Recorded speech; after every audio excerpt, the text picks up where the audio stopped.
అలసిన వానికి ఉరడించు మాటలు.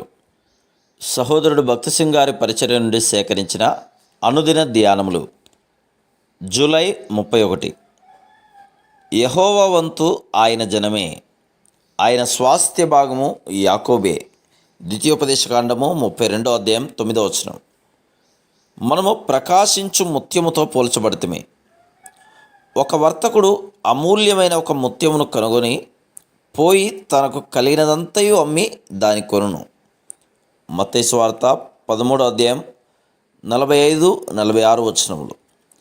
సామాన్యముగా ముత్యములు వాటి అందమునకు ప్రకాశమునకు పేరుగాంచినవి. ఈ లోకములో మనం బలహీనులం, బుద్ధిహీనులం అయినను దేవుని దృష్టిలో మనము సుందరముగా, విలువైన వారంగా, ప్రశస్తమైన వారంగా ఉందుమను విషయమును నమ్మవలను. ఒక బిడ్డ అందవిహీనంగా, మూర్ఖముగా, మురికిగా ఉన్నప్పటికీ ధైర్యముగా తన తల్లి వద్దకు పోవును. ఆ బిడ్డ ఆమెకు ఎంతో ప్రశస్తమైనది.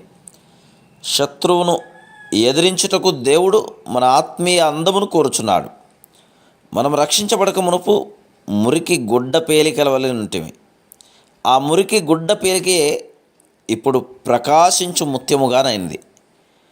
తిరిగి మనం నిరంతరమును నిలుచు స్వాస్థ్యముతో పోల్చబడితిమి. యెహోవా వంతు ఆయన జనమే, ఆయన స్వాస్థ్య భాగము యాకోబే.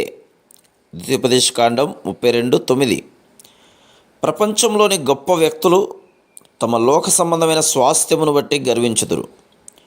మన ప్రభువు మనల్ని తెలియని వారినిగా స్వీకరించడు. ఆయన మనల్ని తన నిత్య విలువ కలిగిన నిత్య స్వాస్థ్యముగా స్వీకరించును.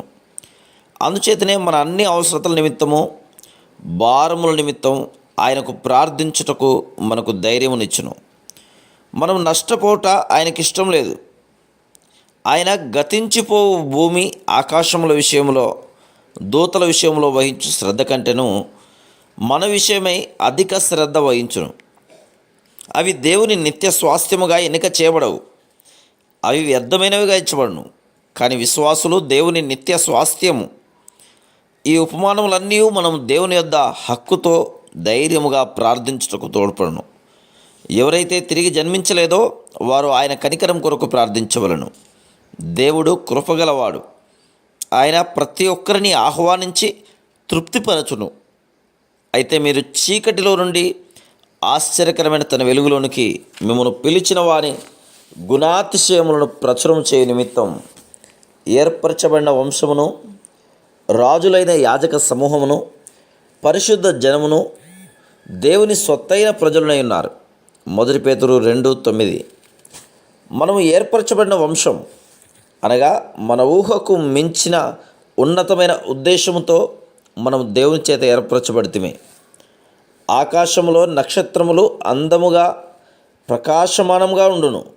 కానీ అవి విశ్వాసుల వలె దేవుని గొప్పతనమును, మహిమను చూపించలేవు.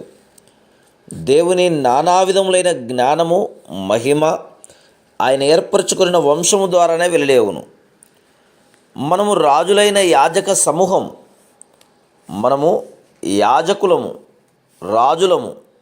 రాజులుగా, యాజకులుగా విశ్వాసముతో ఆయన సన్నిధిలోనికి వెళ్ళు ధైర్యమును కలిగి ఉన్నాం. ఆత్మీయ ప్రజలుగా ఆయన మహిమను కనబరుచు అద్భుతమగు అవకాశం మనకు కలదు. చిన్న విషయంలో కూడా దేవుడు తన కృపను కనబరుచును. చిన్న విషయంలో కొరకు కూడా ఆయనను స్తుతించవలనని ఆయన కోరుచున్నాడు. Praise the lord.